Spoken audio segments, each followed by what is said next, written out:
Okay. Hi, everyone. Welcome to episode 3 of Conversations with Nilu.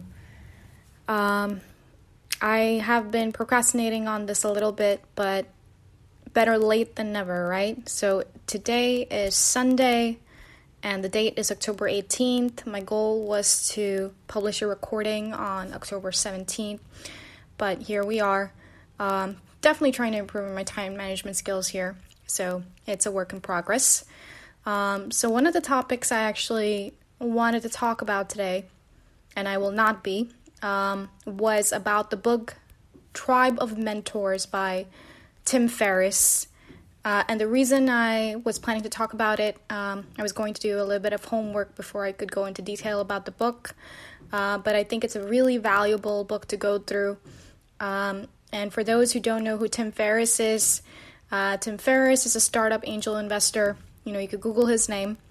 He's a blogger and an entrepreneur. He's best known for his written work of The 4-Hour Workweek, which has been sold in 35 languages and reached number 1 on the New York Times, Business Week, and Wall Street Journal bestseller lists. And on May 3rd, 2009, it celebrated its second straight year on the New York Times business bestseller list since its publication in 2007. Yeah, so The 4-Hour Workweek. I listened to this book on this app called Blinkist, and for those who don't know what Blinkist is an application that summarizes main points on any type of book that you're interested in. So it's kind of like, in high school you used to go read the cliff notes to just get the major points on a book. So it's more on a audio version of that, and I like it because I don't have time to sit down and read millions of books. I mean, I probably should, but when I'm driving or I'm on the go, I listen to Blinkist. I either search for the specific books I want to listen to, or Blinkist does recommend it. Just a list of things to you. There's a huge library of books on there. I think it's great. It's very resourceful. Please do check that out as well.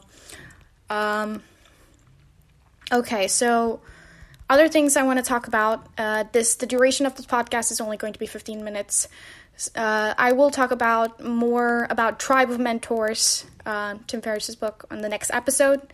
But for today, I can share a little bit of maybe some of my traveling adventures and what I've learned about my journeys in traveling to 7 different countries.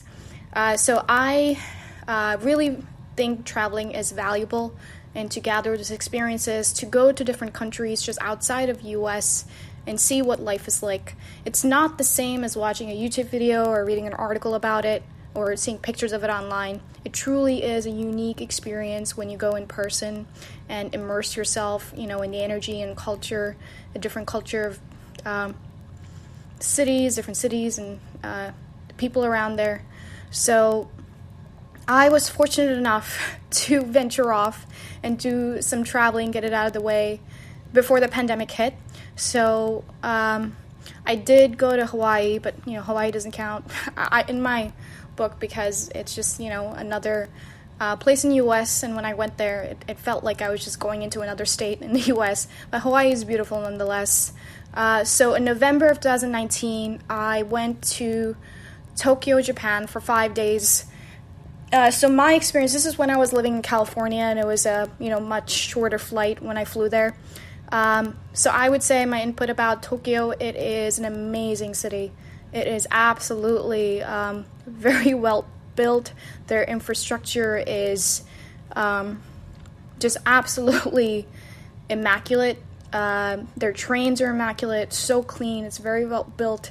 Everything is translated into English, so being an English speaker, that there was no trouble with me navigating around. And even when I came across folks that did not speak English with me, or was not their native tongue, they were more than willing to help. Very nice people, very humble, at least in the city area. So I was there for 5 days, and I had an incredible experience. It's exhausting to travel on your own, go around everywhere, but it was incredible.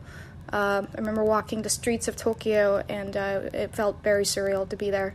I would definitely go back for a longer duration, but a must city to visit. And then after that, in December of 2019, more on the holiday time, Christmas time, I traveled to Europe. And so I took a flight from California. Of course, there was a layover somewhere, I forget where, I think Las Vegas or Arizona. From there, I took a direct, and then from there, my flight went to London. So I landed in London, but I had booked my Airbnb in Paris, France.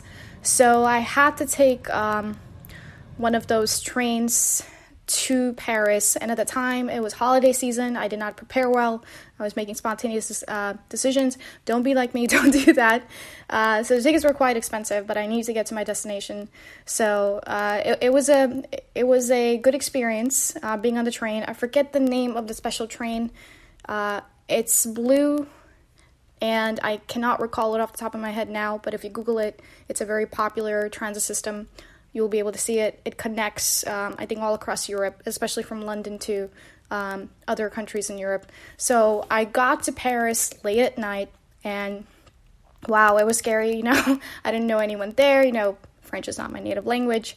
So I walked the streets of Paris at night in the dark, and it was not pleasant, but I got through it. It was an adventure. I saw it as an adventure. I had my hood up, I had my hair up, and I basically looked like a boy, and I wanted to. I had my headphones on, I had some music on, I was focusing on Google Maps, getting to my destination, and I did. The station that I landed in Paris, it was beautiful, very well built. Paris is very diverse, very rich, with all different kinds of people, and definitely unique energy being there. I appreciated my Airbnb, it had a nice view of the city, but it was quite scary to get there on my own.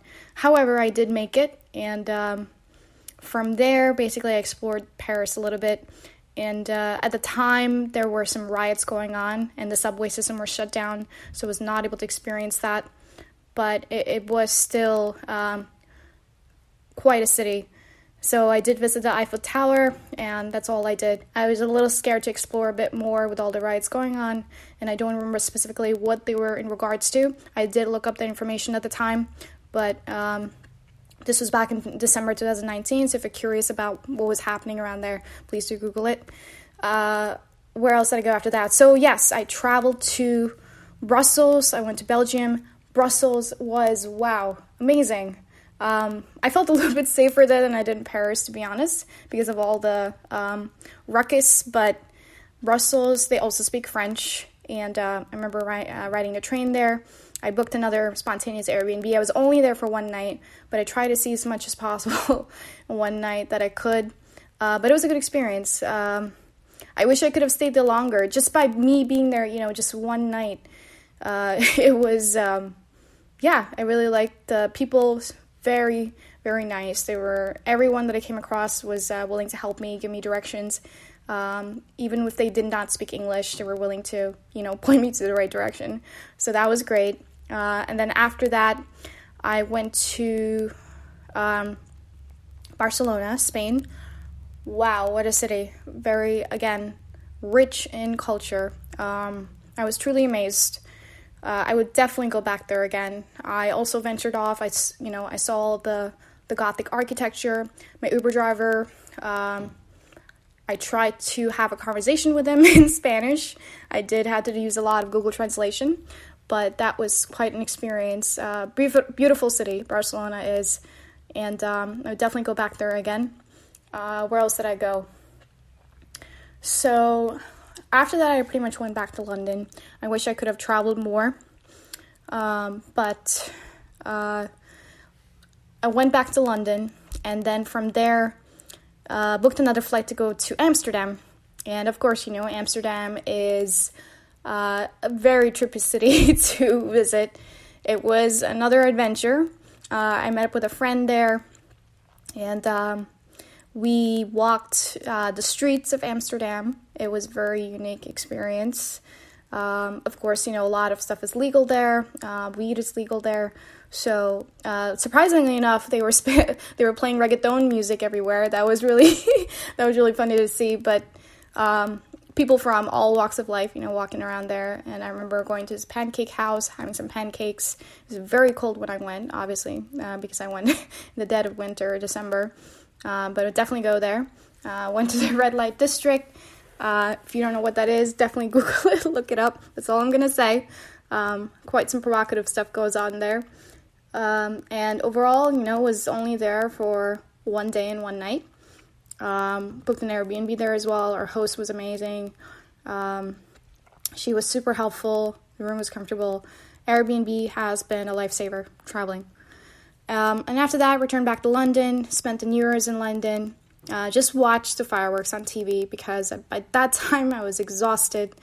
And then that was the end of Europe, and got back to California because I had been living in California for almost 2 years. Then another adventure I went on after that was in January. Now, this is all pre-pandemic. I had no idea the pandemic was happening or coming our way. And then in January, I visited Singapore. And I was pleasantly surprised by Singapore.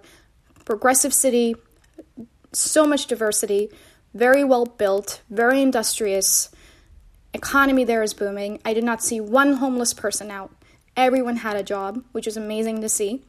I had, maybe this is a story that I have to share in the next podcast, but I did get some of my first tattoos there in Singapore, and it was quite a trip. I really went deep into the city, into the small, in this little mom and pop shop, tattoo shop. This is where I got my first tattoos, and it was a really good experience. And then I did meet these locals in Singapore.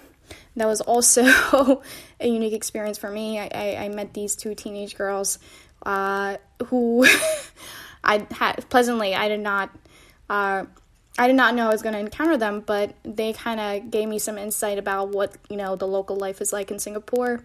And it's a very tropical area, so it's very hot and humid there. But their infrastructure is pretty good. Their transit system is very well built. And the messages, the ads, it's absolutely great to see the type of culture that's there. They promote for people to acquire an education. They have even a free library app where people can access books. So those were the ads that I was seeing in the train station. So, the government is really working on educating the people, empowering them. So that was great to see. I would definitely go back to Singapore at some point. I tried to explore as much as I could there in the 3 days that I was there. I know these were short visits, but I really wanted to be in the city and feel the people, the energy, for what it truly is. Because what you see in the media is not at all. They don't show you what the place is actually like. And, everyone has their own perspectives about cities and culture. So you have to go find out about what a city is truly like yourself. And I mostly go to cities. I have traveled to cities on my own because I know, for the most part, it's less risky. And especially traveling as a girl, I do want to do my research and go to places where I know I have lesser chances of getting into any big trouble or crazy stuff happening. So, just as summing up in a short period of time, those have been my travel experiences, and the pandemic hit, and all the future travel that I wanted to do this year kind of went down the drain. But things are getting better with the pandemic, and I try to focus on the positive as much as I can. And any new research that I read about the pandemic, I try to keep myself informed, and I also inform my loved ones and friends, or basically anyone around me.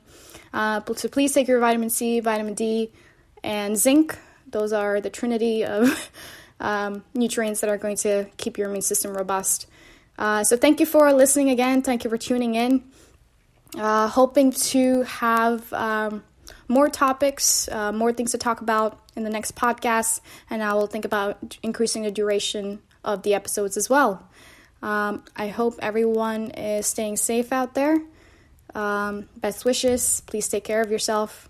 And for those that are in the brink of winter, stay warm. I'll catch you guys in the next episode. Take care.